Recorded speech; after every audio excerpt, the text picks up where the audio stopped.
مرحبا. Hello everyone, welcome. We'd like to welcome our distinguished guests in a session on the mental health at newsrooms. Today we would be participating and sharing with you the genderless mental health session with Miss Sarah Abdallah, Program Manager and the Editor at ICFJ, and Miss Clinical Psychologist, Miss Dr. Mais Samhouri. Welcome. Thank you all. I'm very happy to be here with you today.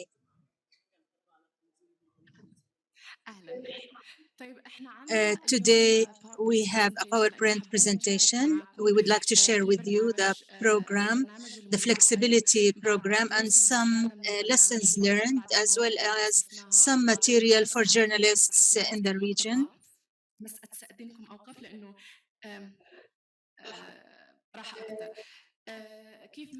As we said, the resilience or the flexibility program that targets mental health of journalists, Arabic-speaking journalists everywhere, and not just in the MENA region, with a focus on the MENA region.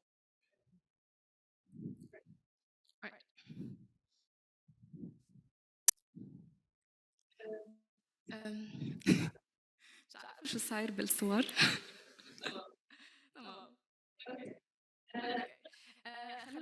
I am Fadwa Kamal, Program Manager at the ICFJ. I'm also a Director of the Pamela Howard for Crisis Management, who supervises this program, this project. I introduced Sarah Abdallah and Mais Samhouri. Let me introduce the ICFJ, for those who don't know it. It's a nonprofit organization based in Washington, D.C. We work with the technology, journalism, and we provide a number of training programs to journalists across the world.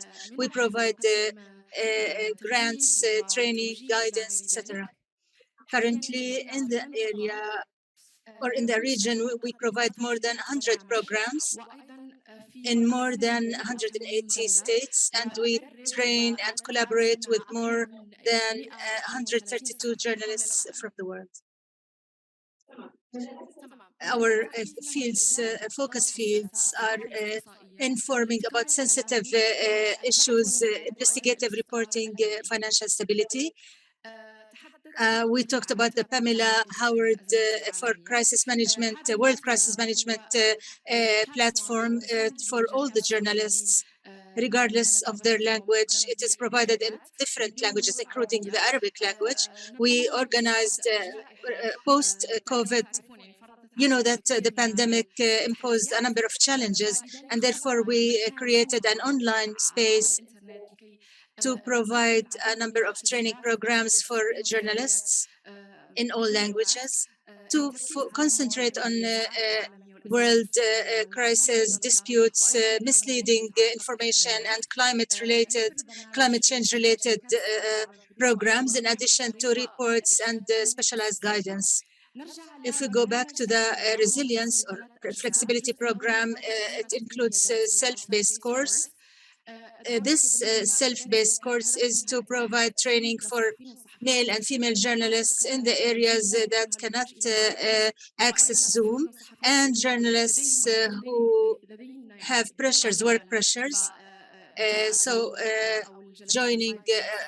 Who had difficulties joining Zoom sessions. We have 4 direct sessions within this program within a month and a half. The first one was about strategies of maintaining mental health, journalists' mental health. The other one was we always speak about resilience, but journalists should always develop their ability to have mental immunity, which is something that Ms. Samhouri would be addressing in details. A journalist or those who work in the media are exposed to too many pressures, especially during the COVID period, and they would be at the front lines without any mental protection or mental well-being and without support by their institutions. Also, digital limitations and self-aid by Ms. Sarah Abdallah. She would be speaking about the materials provided to journalists.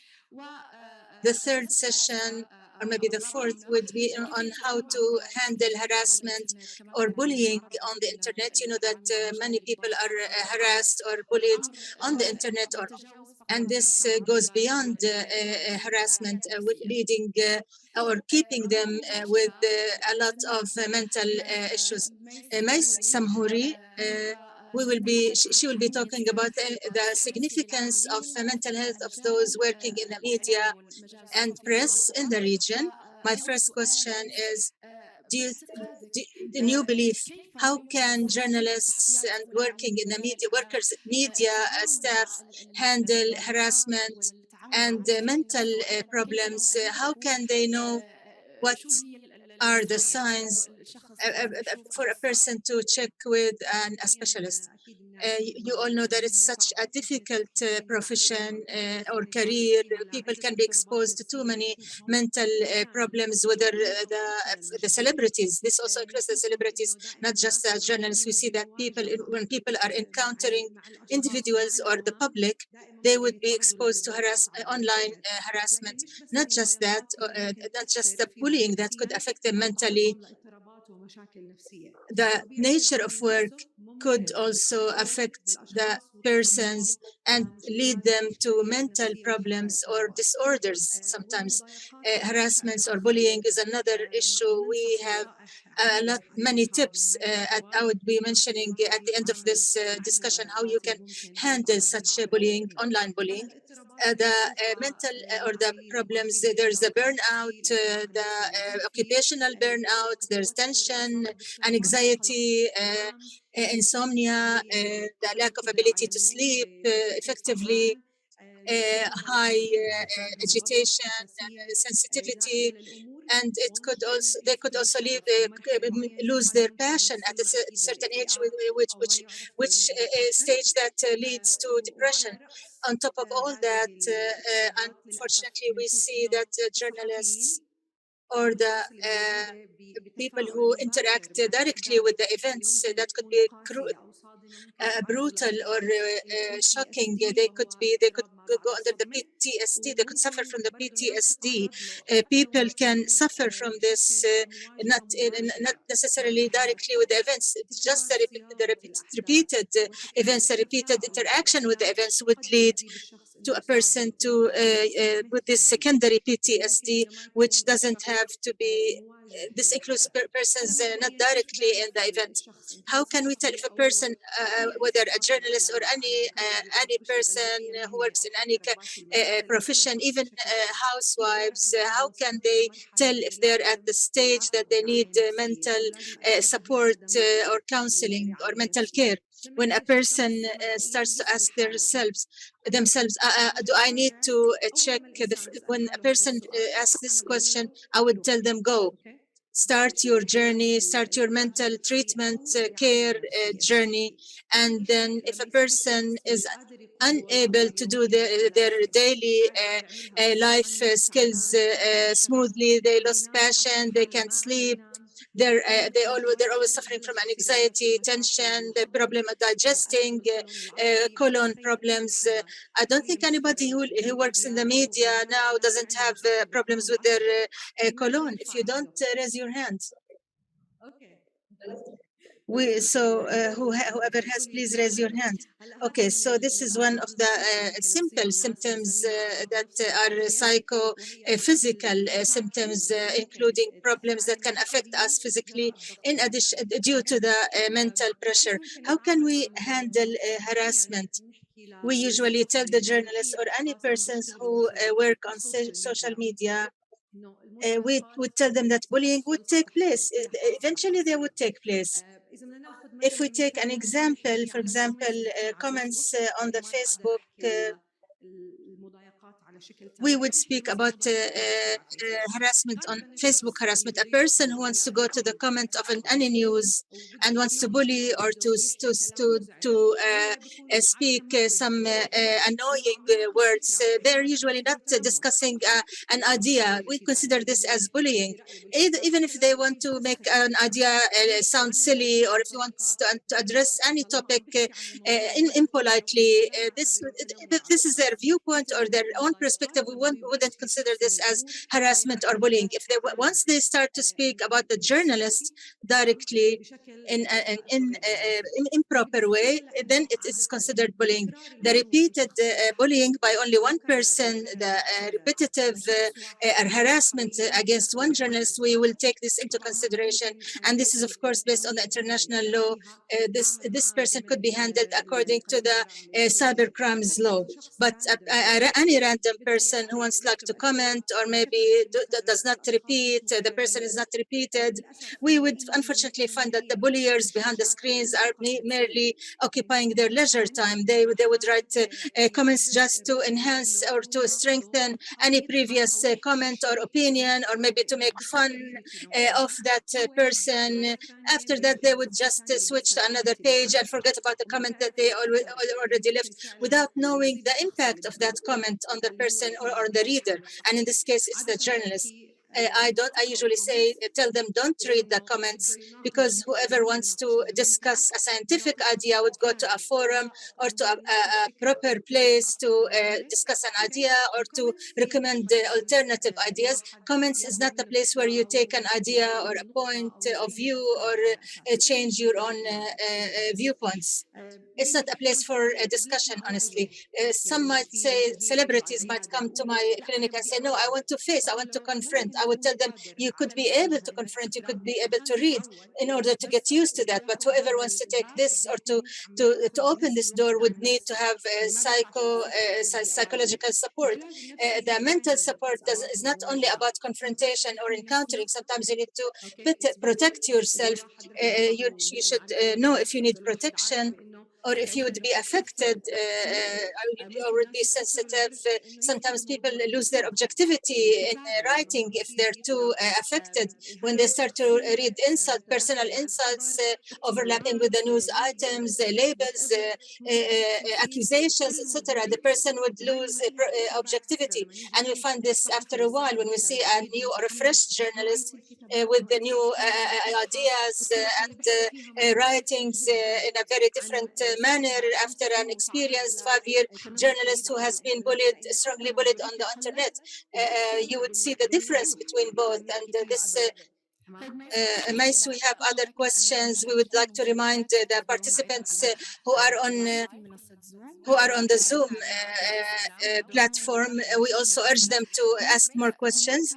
Mais, there are questions on the live now. We have Raed Jahafi asking, are there things or steps, protective or preventative steps, so that the journalists would not be shocked? Any preventive measures? He means the PTSD. Okay. So the mental shocks or trauma. Now, in order to protect a person against mental trauma, as long as we're exposed, as long as we're being exposed, protection or preventive measures could be difficult. But if a person, for example, goes in for a certain mental resilience programs gradually, would always check their own mental health. They do a self-check to their mental health. They would be able, the psychologist would be able to know that we have the post-trauma confusion or interruption.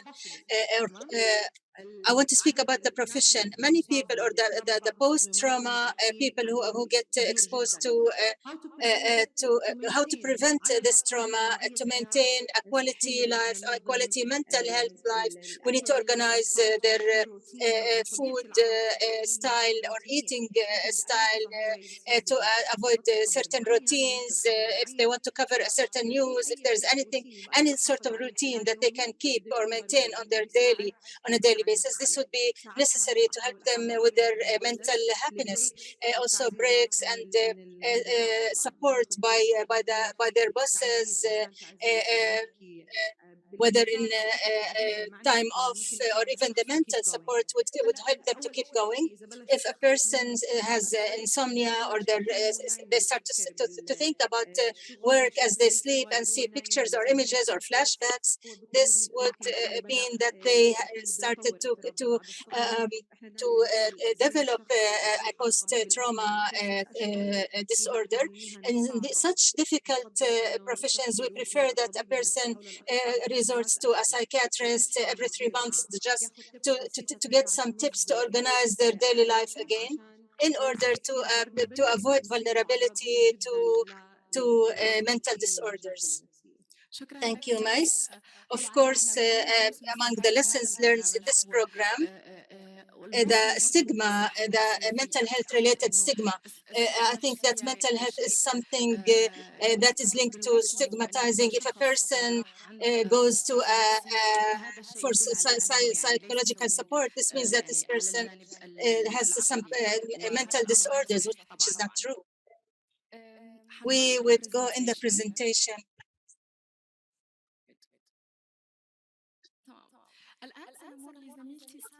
Okay, so now our colleague Sarah Abdallah will walk us through the manual for the mental counseling for journalists speaking in Arabic, which includes a number of resources. Sarah, can you please let us know about the toolkits and what are the what does this resource include? Microphone.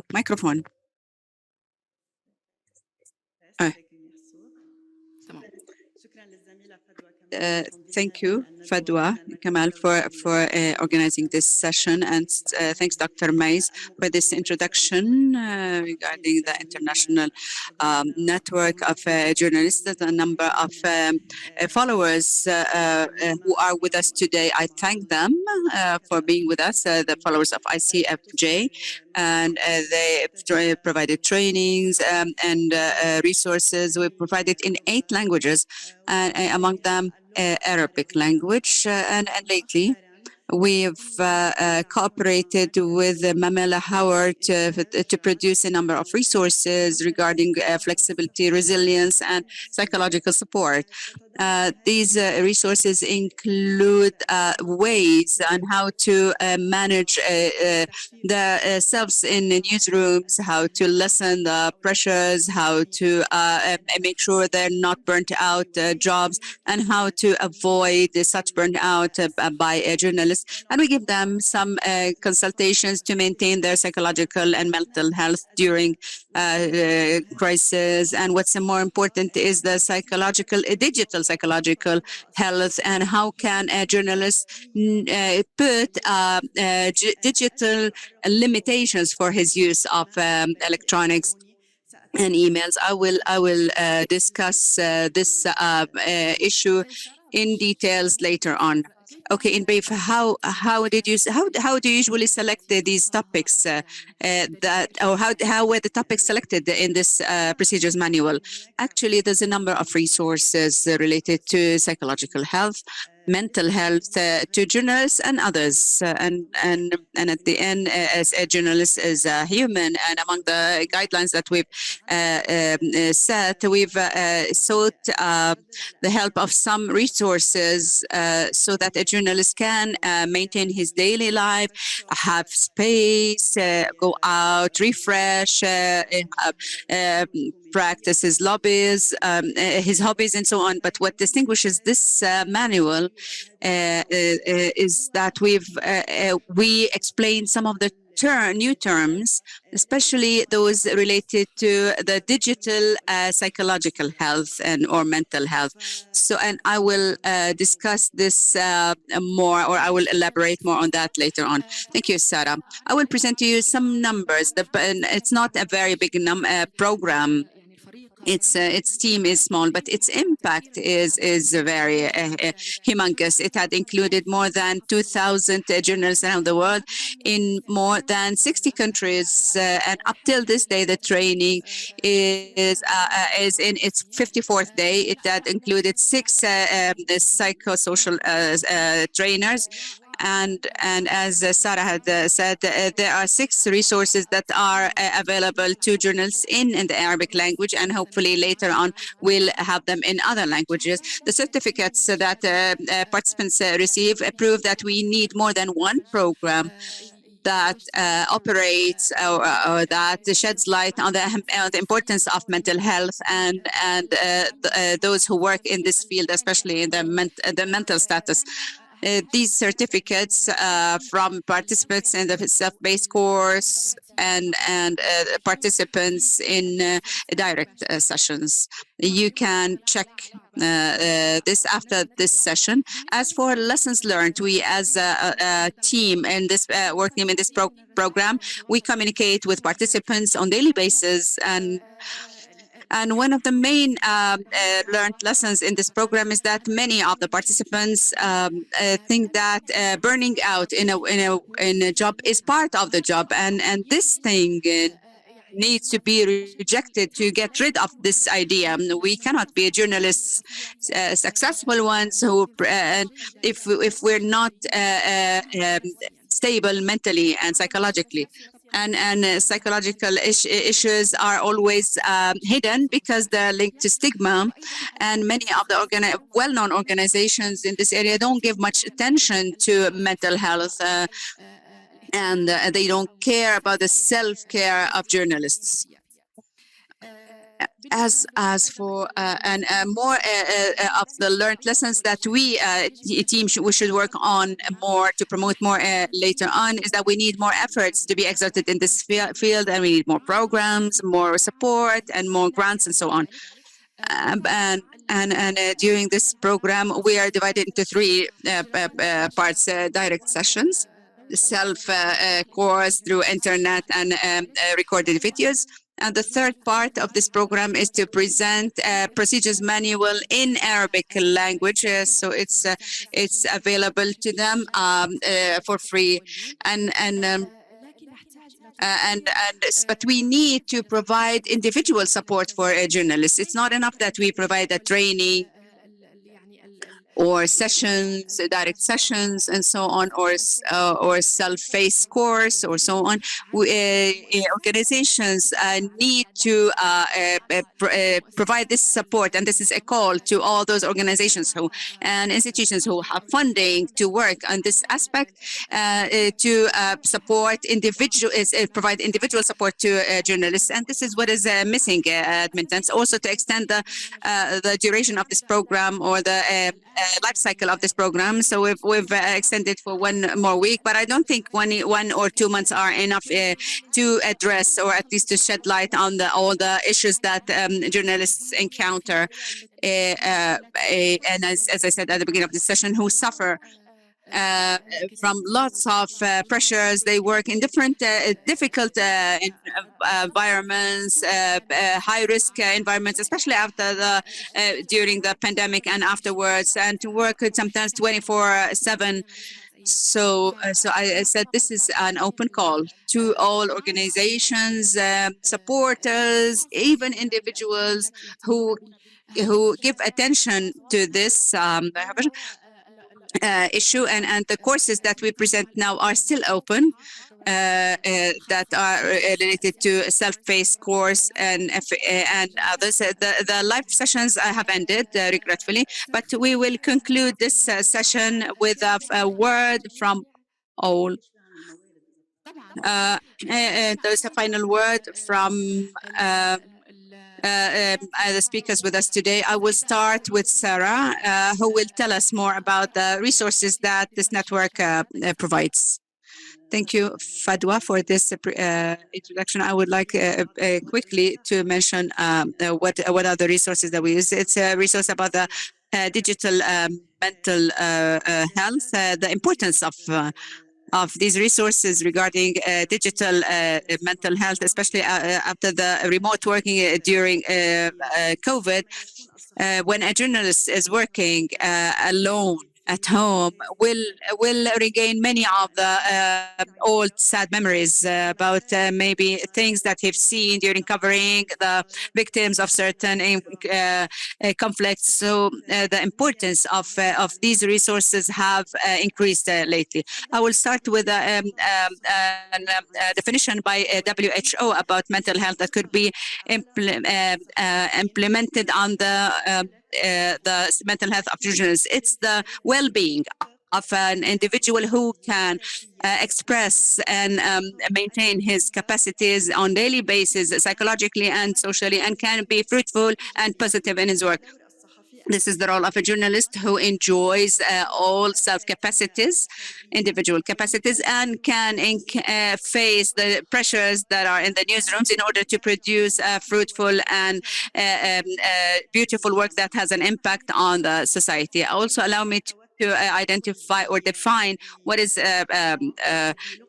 pressure, and we can pressure is a reaction to a threat that a journalist might remember during some coverage that he'd be working on. So he prefers to elope from this. So there are so tension has the different averages. It's within the average. This tension can become an incentive, a motivation for that journalist to produce a good work. But if tension is in the unhealthy average, it can impact the journalist in a negative way, having headaches, backaches, and a psychological stress by not being able to focus, insomnia, not being able to sleep or enjoy his daily life. And most importantly, that we need to note is that this tension should not lead to this burnout, or job burnout through our work in our work. We consulted the works of a book of Jeffrey. Jeffrey something, an American, who said that he documented the cases of people working in organizations who considered committing suicide and suffered certain diseases due to the pressures, the burnout. So the title of that book is dying for in return for a salary. Sorry that we don't have enough time, but we will conclude with a message from our colleagues who are not with us here from IC, and the message is in English. Allow me to read it in English. Currently, we need to face all the myths. Journalists are heroes and should be able to deal with everything that comes their way, and that they need to be 24/7 on the go, or else they are not good journalists or a failure. It's time to see how it's possible to integrate more self-care into the profession so that good journalism continues, and that we need healthy journalists to be able to produce journalism. هذا اللي الأول. للأسف يعني ما Regretfully, we don't have enough time, and do we have time to take one more question from the audience with us here? بس إذا ممكن بس دقيقة بس نعرف بعض التطبيقات الرقمية والحدود الرقمية. Okay, what I want here to just in 1 minute to just let you know about some of the applications. There's a number of applications that help journalists to learn more about self like Calm, that it helps people to sleep more in depth. This application has soothing sounds. Another application called Slumber that helps them to do contemplation and meditation. And there's another application called Footnote, where they can take pictures that shows them the impact of their psychological status on their faces. And final word about digital limitations. These are the controls that each journalist should put during using social media and digital devices. And for instance, when using emails, we can use the every first of an hour beginning of an hour should read the emails, and then get rid of the unnecessary notifications, and monitor what types of applications they use most, and the phones, and another and I know that I'm exceeded my time. إنه خلص الوقت. جدا اسمحوا لي المرجو من زميلتنا سارة الالتزام بالوقت. and also to know how to learn your how to manage their time and how to deal with the directors. And the first is the sandwich,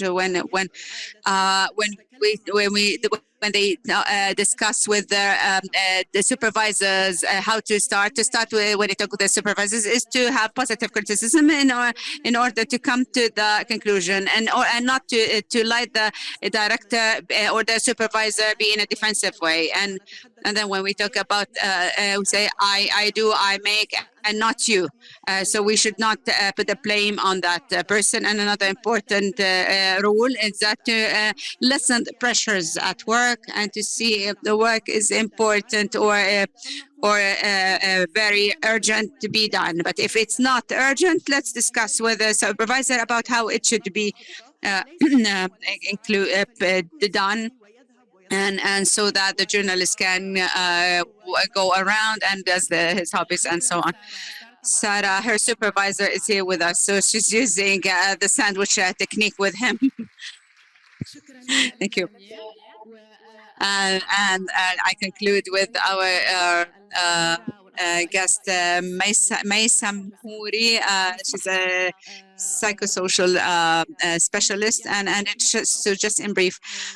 Well, in the slides, you showed that the belief of a journalist that he should really burn himself out in order to come out with the best news, or that he links his job to this psychological sacrifice. This sometimes can be transformed into a fixed belief that this is how they believe they should work, and whereby a person will increase the burnout of himself, and will, in order to be convinced that he is making the best out of his work.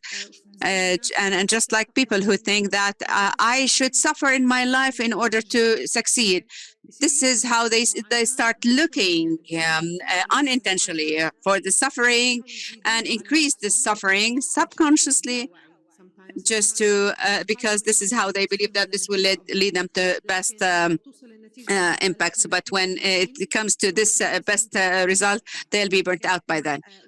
So you have to find the balance between work, lifestyle, and to find the balance between our needs, biological needs, our psychological needs, and our ability to work for the longest time possible. If one wants to to work for 5 years, for instance, and to think that it's okay that I burn myself out in order to be excellent. Well, after the 5 years, the sixth year, the performance would decline. The 7th year will maybe be dismissed because he'll be burnt out by then.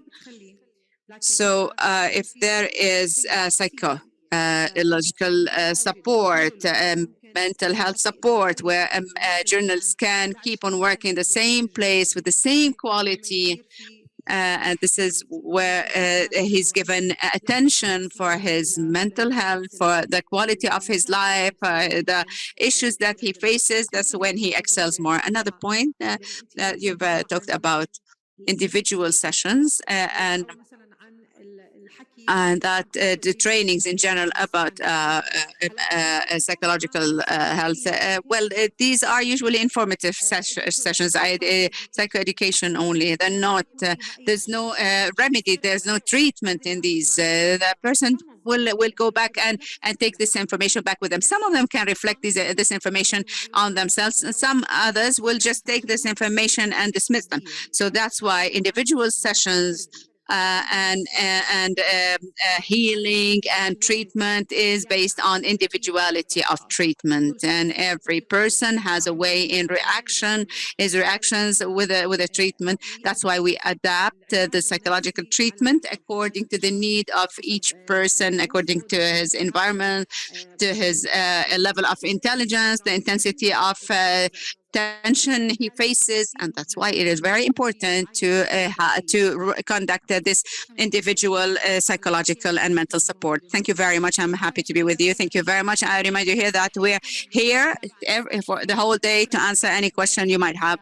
Thank you, Arish, for giving us the chance to be with you. Thank you very much. We are available all day here to answer all of your questions about the program and about ICFJ. Thank you.